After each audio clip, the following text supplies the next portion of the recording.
Mirando hoy los versículos 13 y adelante, que el tema es obviamente de la oración. Vamos a leer versículos 13 a 18. ¿Está alguno entre vosotros afligido? Haga oración. ¿Está alguno alegre?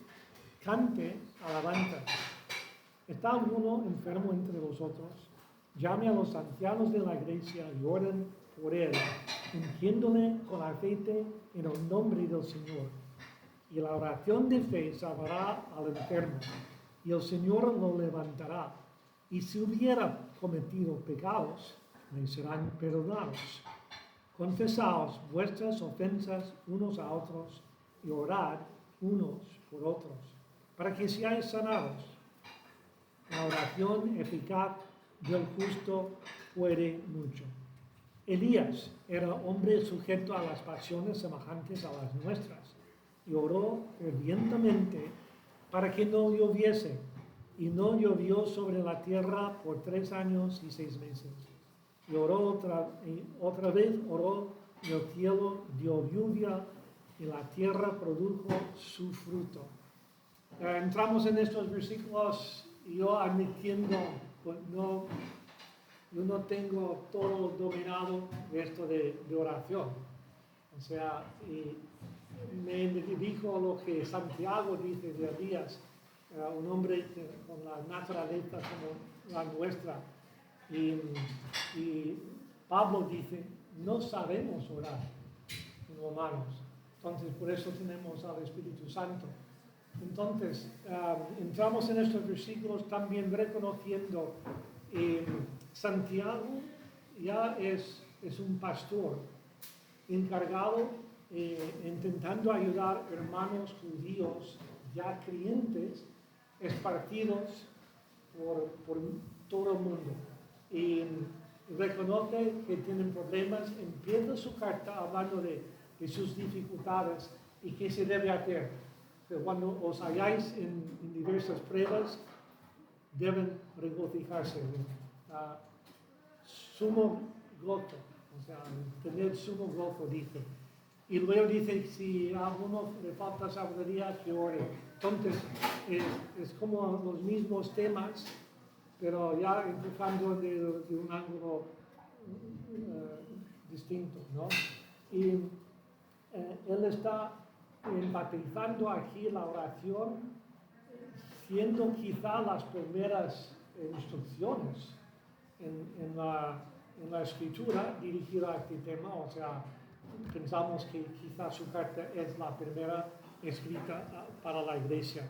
Entonces, él termina y hace unas preguntas muy cortas y contestaciones directas. Si alguno está afligido, pues que ore. Si alguno alegre, pues que cante. Si alguno enfermo, pues da instrucciones más extendidas, que también son versículos que han causado bastante, polémica, discusión. ¿Qué quiere decir Santiago en todo lo que dice? Y queremos sacar de esto lo más básico, y podríamos decir que lo que es importante para nosotros es que veamos que Santiago está enseñándonos algo que el Señor también enseñaba, que el hombre debe orar. Y Pablo dice que orar sin cesar. Entonces, estamos mirando ahora estos versículos. Comenzamos. No voy a estar mucho tiempo con la primera parte porque para mí parece bastante directa y clara. Tema de oración, usa de alguna forma como pronombre o verbo. La idea de oración se repite en cada versículo 7 veces. Toda la vida cristiana debe ser vivida en dependencia de Dios. En el sufrimiento, si alguno está afligido, que haga oración. En la alegría también, en la enfermedad, pues debemos orar. Y esto tiene que ver también, o sea, el hombre con Dios, pero también incluye Santiago la relación con otros, confesando, orando por otros. La oración por el afligido y el enfermo. ¿Está alguno entre vosotros afligido? O sea, dificultades, que esto tenemos que admitirlo y decir que todos estamos en lo mismo con esto. Y el mandato, haga oración. Y cuando enfrentes dificultades, la pregunta que yo levanto es la primera respuesta para nosotros cuando hay dificultades, una situación fuera de nuestro control. ¿Qué hacemos? Es la primera cosa que hacemos, es la oración. No es normalmente, humanamente no es la respuesta automática. Estamos buscando qué hago, cómo salgo de esta situación. Pero esto no es siempre lo que Dios está buscando, no es siempre lo que Él está intentando hacer en nuestras vidas, permitiendo las dificultades, ¿verdad?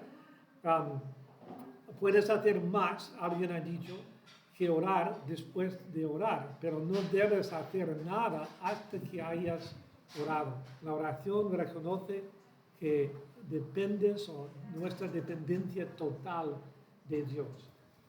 ¿Cómo estás tú en esto? ¿Cómo es tu respuesta a las situaciones en la vida? Dos cosas. Dios puede quitar la situación, ¿no? O sea, oramos y Dios puede librarnos de la situación. Estoy en el proceso de que mi compañía de seguros pague la parte que cuando Madeline estaba en el hospital universitario en Donostia, que no es de nuestro seguro. Y dice, pues no. Entonces, yo me encontré enseguida pensando en toda la legalidad y todo esto. Y luego, claro, ¿qué debo hacer? Pues, Señor, está en tus manos. O sea, orar. Pero no fue exactamente la primera cosa que vino a mi mente, orar de esa situación. Lo menciono a otra persona y todos igual, que miren a lo que es la parte física, técnica de, bueno, no que tu compañía era urgente, tiene que cubrir y todo eso. Y dice, nadie hasta la fecha ha dicho, pues mira, Miguel, vamos a orar, oramos por esta situación. Pero debe ser así. O sea, Dios nos permite entrar en cosas, puede quitar la situación o puede dar la gracia para permanecer debajo, de perseverar. Entendemos esto.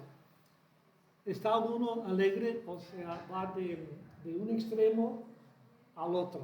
Entonces, todo lo que hay en la vida queda en medio de estos dos extremos. La aflicción, alegría. Pero si estás contento, si hay algo, todo va bien, alguno alegre, pues la suficiencia de Dios, lo que ha permitido estas bendiciones, debe llevarnos a la alabanza. Cante alabanzas, es el mando. Entonces, no debemos dejar de orar cuando todo va bien. La alabanza es poderosa. La canción que cantemos a veces, cuando todo, o sea, no me acuerdo el título. Cuando todo va bien, tendemos a dejar de orar, dice la canción.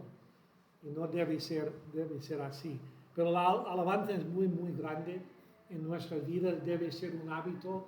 Los salmos, si tienes la costumbre, leyendo los salmos, muchas veces David habla de alabar al Señor. Y esto debe ser algo que llega a ser un hábito con nosotros, alabando al Señor.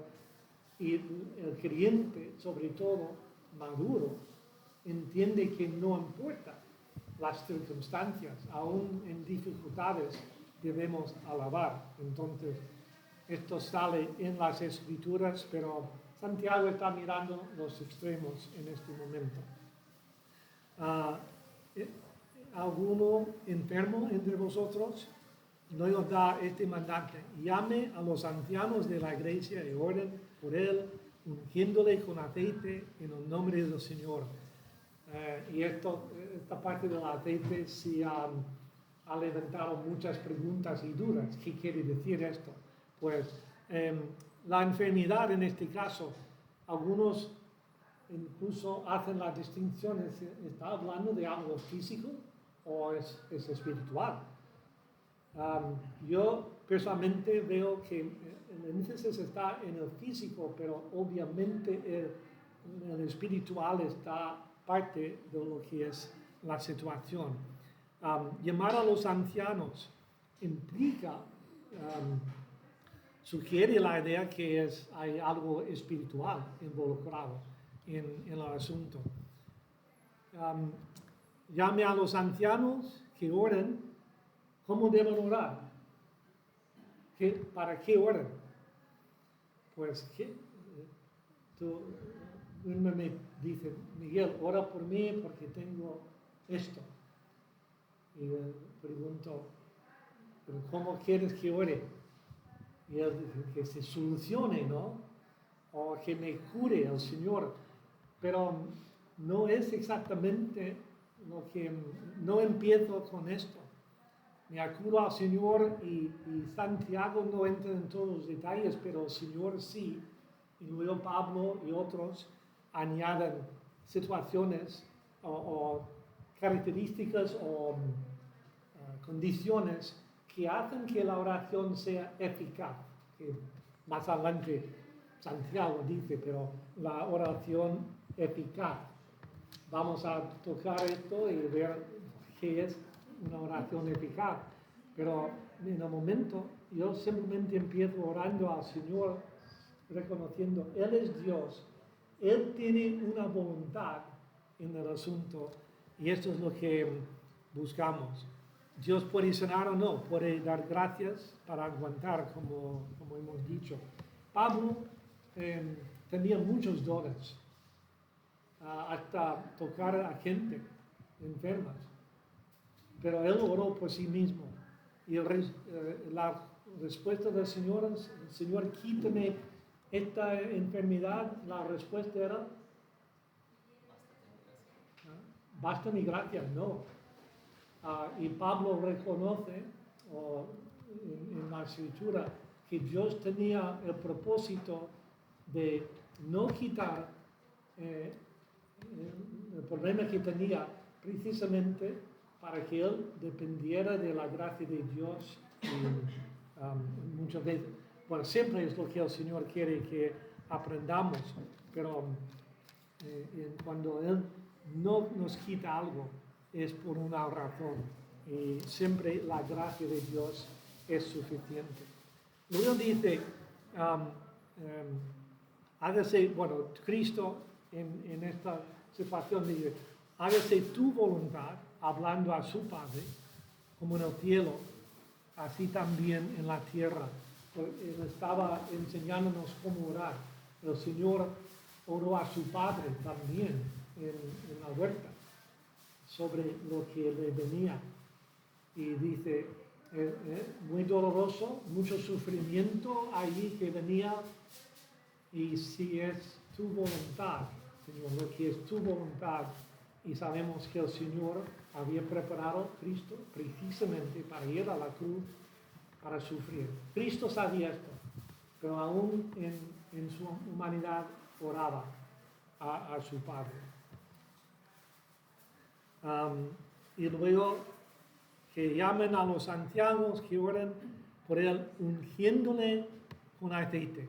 ¿Qué quiere decir esto? Con aceite, en aquellos días ungir con aceite sería el equivalente de tomar medicación. Pienses en una situación, alguien que usaba aceite, en el Nuevo Testamento, o sea, el samaritano encontró al hombre herido y dice que él le ayudó, pues, le ungió con aceite.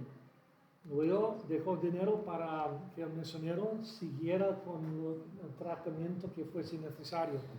Entonces, y piensas, hoy día ha salido muy de moda los esenciales. Hay uno para todo, ¿no? Y algunos, o sea, se ve que hacen su trabajo, que es aliviar el dolor, un aceite para curar una herida que tiene propiedades especiales que el hombre sabe ya, pero yo propongo, o yo digo que en aquellos tiempos tenían muchos conocimientos del medicamento y que usar, que medicinas naturales que hubo. Entonces, no debe sorprendernos esto de aceite, de ungir, pero un par de cosas. Es el enfermo que está llamando a los ancianos. No es que cada vez que hay enfermedad está diciendo que el pastor debe ir a la persona y ungirle. Esto no es la enseñanza. Y también reconocemos que el aceite es simbólico también del Espíritu Santo. Hay este aspecto de lo espiritual en el ungimiento. Entonces, a ver, el enfoque está en la oración y en el nombre del Señor Jesús. Paro aquí, voy a volver a la última cosa, pero preguntas, dudas sobre lo del aceite. No es ordenado que cada enfermedad se tratara así. Mi pregunta es cuando Pablo lo llamaron para que fuera a curar a una niña que estaba enferma, pues él fue al lugar, ¿verdad? Y le dijo a la familia que salieran y él se quedó en el cuarto con la niña y él se acostó sobre la niña y la niña nuevamente fue liberada. ¿De quién hablas? De Pablo. No me acuerdo. Jesús se fue a una niña y echó fuera a todos. Pablo. Había una niña, no me recuerdo bien exactamente No me acuerdo. Pablo curó un chaval que cayó del piso donde estaba predicando. Pero me parece que Elías fue el que se tumbó sobre la niña. Sí, en el Antiguo Testamento no sabemos, creo que era niño, pero en fin, como digo, vas a ver casos de que se usaba aceite, pero en muchos casos no se involucra, no se habla de ungir con aceite. O sea, lo que Santiago está diciendo, él nos deja un poco en la oscuridad de exactamente saber lo que él estaba pensando. Pero sí sabemos que aceite fue usado, pero no necesariamente no era el elemento mágico. O sea, el énfasis está en oración. Pregunte. Se supone que el enfermo será un hermano, ¿no? Sí. No es, tiene que ser un creyente. No, yo creo que estamos todos hablando aquí de creyentes, hermanos en la fe, y por eso llama ancianos. Pero vamos a ver también que más adelante estamos viendo que está hablando de confesión, de ser sanado, que también da la idea que está hablando de situación espiritual. Entonces, no podemos ser muy dogmáticos en todo lo que es del aceite, simplemente que fue común en el día de Santiago estar diciendo que lo importante es llamar, que vengan a orar, pero vamos a ver también que la oración no depende de grandes números de personas orando, porque Santiago va a usar el caso de un hombre solo que ora y hay grandes resultados. Ese anciano que va a orar por unas personas tendrá que estar libre del pecado. Sí, claro. O sea, ser una persona entregada totalmente con el Espíritu Bueno, Santo. es anciano. Porque esa idea Sí. que yo creo y pongo la mano y ya está. Sería anciano que reúne las condiciones que Pablo especifica sobre diáconos, por ejemplo, ancianos, o sea, su vida, un ejemplo. Y Gálatas 1, cuando está diciendo que cuando vemos a un hermano que está con problema de pecado, que vayamos a él, siempre, o sea, también da la instrucción que tú, si tú vas a ir así, debes examinarte de la misma cosa para estar seguro que no eres culpable de la misma, o el mismo pecado, o un pecado en tu vida. Sí, Pequeño comentario. ¿Puedo? si es pequeño. Sí, es pequeño. Adelante. Estos versículos tocan muchísimo mi corazón, mi vida. Y fíjense cómo dice: ¿está alguno enfermo entre vosotros? Llame a los ancianos de la iglesia. Y luego dice: oren por él. Pero no dice que solo los ancianos oren por él. O sea, Santiago escribe a la iglesia y dice: ¿está alguno enfermo? ¿Saben de algún enfermo? Llamen a los ancianos y oren por él.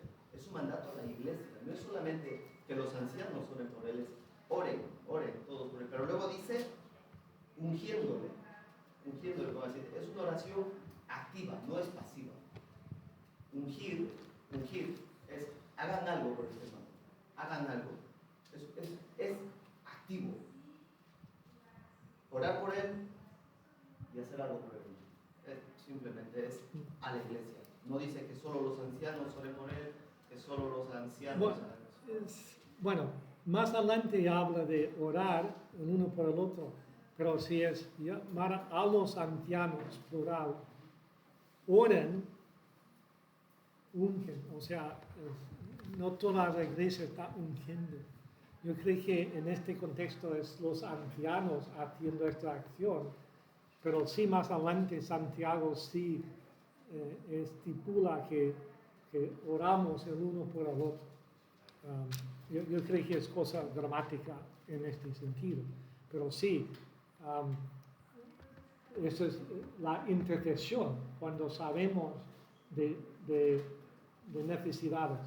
Y eso también es el afligido, el enfermo, ha llamado, está haciendo saber a otros que hay una necesidad. Eso es nuestro privilegio como creyentes, compartirlo con otros, pero bueno, es individual, pero luego también es de todo el cuerpo, como vamos a ver un poco más adelante. Entonces, reconociendo la importancia de esto, el enfoque está en la oración y la oración en el nombre del Señor. En Juan 14, el Señor, 15 y 16, el Señor dice claramente, tú haces una petición, tú lo pides a mi Padre, pero especifica en mi nombre. Es una condición, no es Y no es simplemente una fórmula, son palabras del Señor. Se puede, yo he escuchado a una persona decir, Señor, venimos en el nombre del Señor y ora, y luego dice amén al final. Y uno dice, no ha orado en el nombre del Señor. Lo hizo la primera cosa. Pero yo creo que sí, porque hablando de lo que es oración eficaz, no debemos orar según las instrucciones que el Señor nos da en su palabra. Oramos ¿a quién? Al Padre nuestro. Si alguien empieza, Señor Jesús, si alguien empieza hablando con el Señor, yo no voy a corregirle, pero yo creo que debemos recordar, nuestras oraciones sí tienen hay una enseñanza al Padre en el nombre del Señor Jesús. Y esto es algo que hace que la oración sea más eficaz. Y veremos una condición más un poco más adelante. Pero todos estos versículos están enseñando esta misma cosa. Donde en este momento que el Señor, como ha empezado en versículo 14, en versículo 1 de capítulo 14, no se turbe vuestro corazón. Y luego les da instrucciones de que Él va, pero vuelve, está preparando un lugar para nosotros y instrucciones que incluye esto de oración. Y hasta ahora no habéis pedido nada, como debéis pedir en mi nombre. Entonces, para mí importante este aspecto. Luego, entonces, en momentos buenos o malos, siempre es apropiado orar. De hecho, es mandado. O sea, el Señor dice en Lucas 18, el hombre debe, ¿cómo lo dice? Lucas 18, ¿no? ¿Alguien? ¿Cómo lo ha dicho el Señor?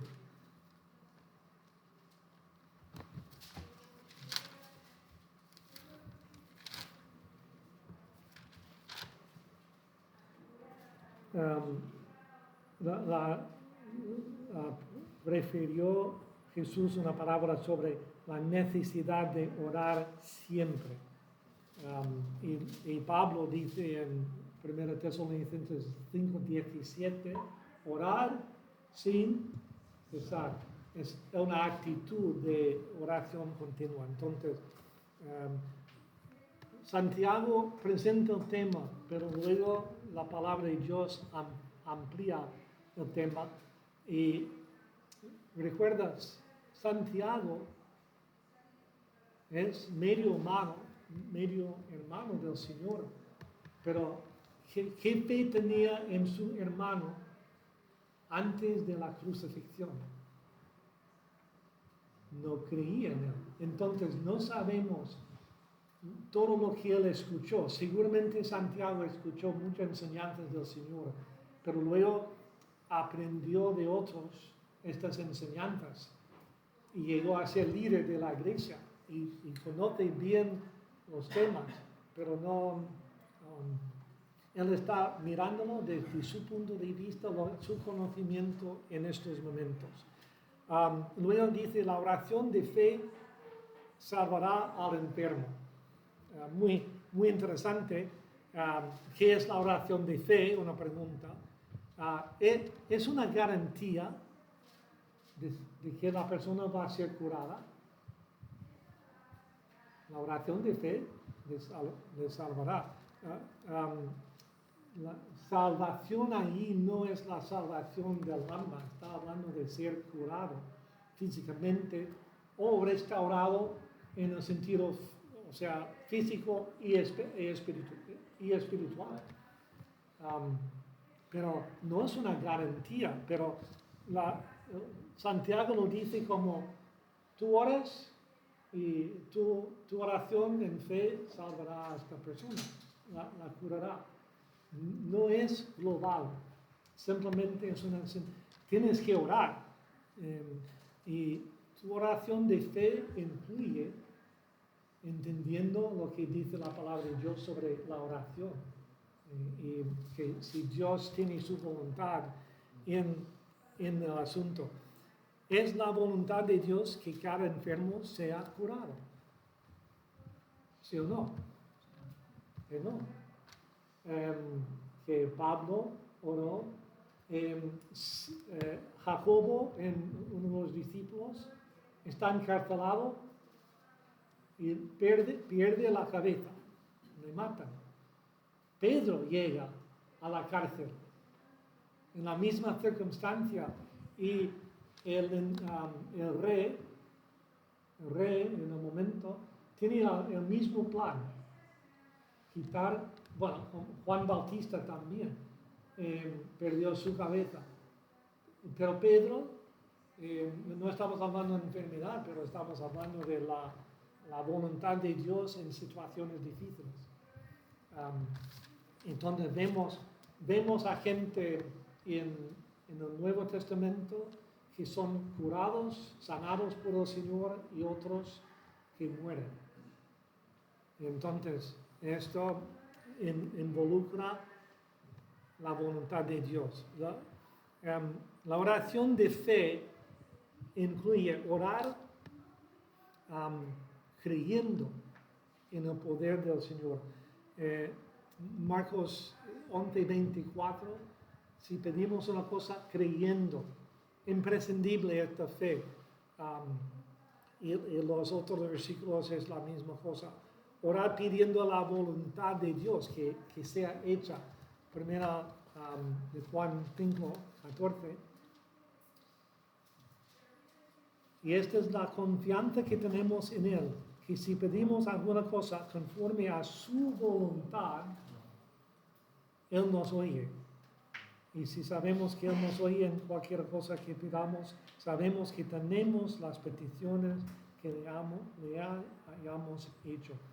Otra vez, no es global que la respuesta va a ser que sí, pero la condición es buscando esta voluntad del Señor y estar dispuesto a aceptarlo, porque la oración no es para conformar a Dios a nuestro deseo, nuestra voluntad. Estamos pidiendo que la voluntad del Señor se hace en la tierra y no, Él tiene sus propósitos, ¿no?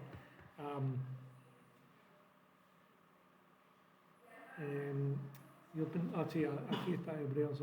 Cada oración debe ser una oración de fe.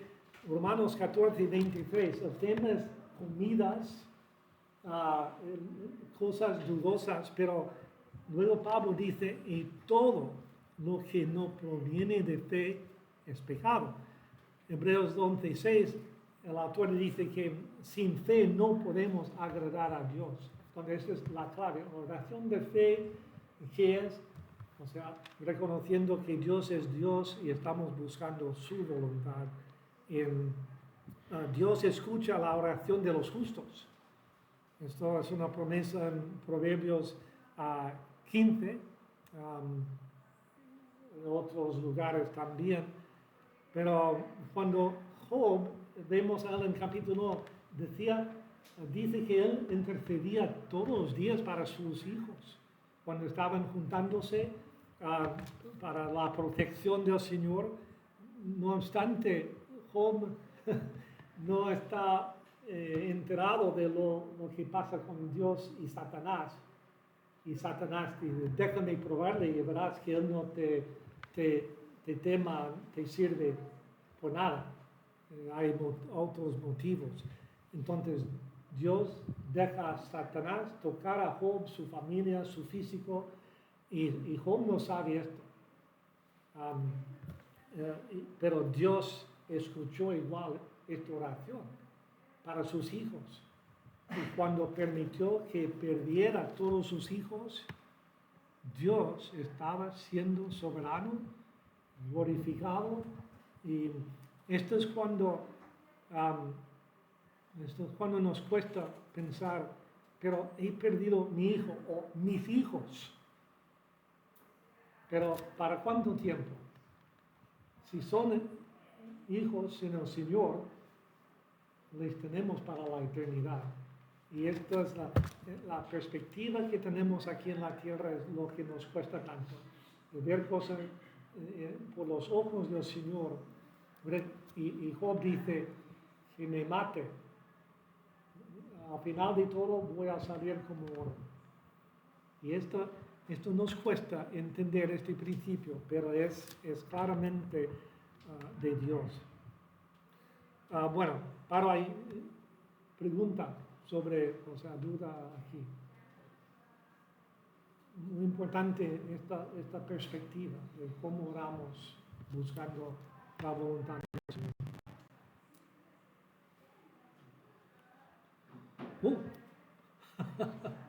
Bueno, de golpe, tenemos todo.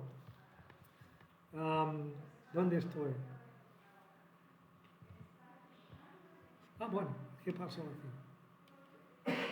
Fui a marcha atrás. Salvará el Señor y el Señor lo levantará. La idea es ser sanado, librado de sufrimiento, restaurado espiritualmente, es la idea de salvar y levantarse. Vemos claramente en la Biblia no es siempre, ¿no? Sí, que no es siempre la voluntad de Dios de sanar. Permite Dios sufrimiento y la muerte, y si hubiera cometido pecados, le serán perdonados. Y ahí vuelve a la idea de que este problema es totalmente físico o hay pecado involucrado. Y otra vez sabemos que sí, que el pecado a veces es parte de lo que es la enfermedad. El hecho de que el enfermo solicitara la presencia de los ancianos sugiere que parte de su problema es espiritual. El efecto físico del pecado en el cuerpo, pues David menciona en Salmo 38, hablando de cómo le afecta el cuerpo. También en 1 Corintios 11, hablando de no guardar la cena del Señor como se debe, de permitir pecado y participar en la cena. Dice, por esta razón, Pablo dice, algunos están enfermos o duermen, han muerto. Me encantan los salmos, pero en 38 David dice, habla de cómo el pecado, y es referencia, se supone, de su pecado con Betsabé, le afectaba mucho. Y tú y yo sabemos igual. Cuando estamos guardando, no confesando algo, nos afecta. Y hasta podemos ponernos enfermos. Yo tengo un amigo, está jubilado ahora, pero un doctor médico, Tomás Kendall. Y yo me acuerdo que estuvimos hablando de una persona que conocemos que al final no podía poner el dedo en el problema y empezó a hablar a la persona de cosas en su vida, pecado, no confesar. Y él me estaba comentando que, siempre es la posibilidad de aún, si no puedo ver, si puedo decir esto está causado por un problema en algún sitio, aún existe la posibilidad que esto ha venido, yo puedo identificar qué está pasando, pero quizás no. ¿Por qué?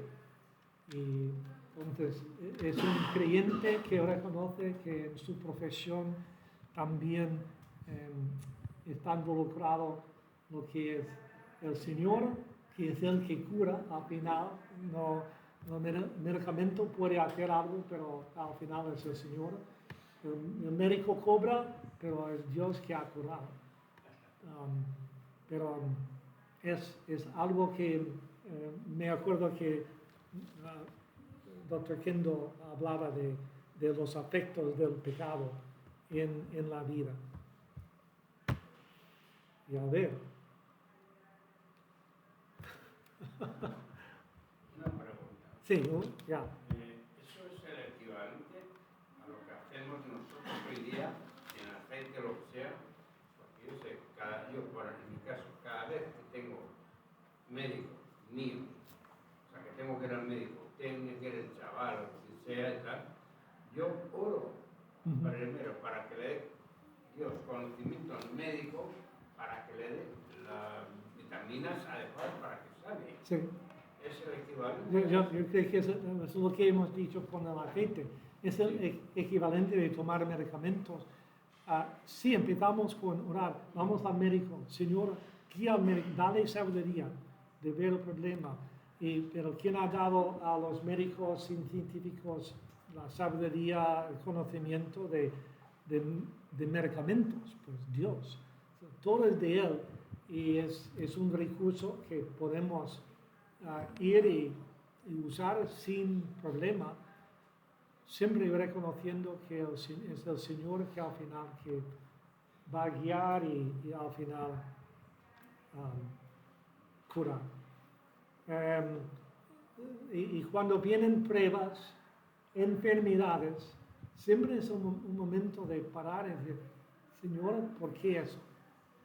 Y examinarnos a nosotros mismos, porque luego Santiago dice, si hubiera cometido pecados, le serán perdonados. El perdón solo viene por medio de confesión. Si intentamos encubrir, no vamos a ser perdonados.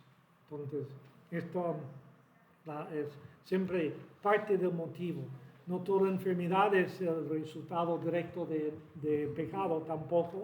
El ciego que curó Jesús, los discípulos preguntaron, ¿pero quién ha pecado? ¿Sus padres? ¿Él? Y Jesús dice, no, es para otra cosa.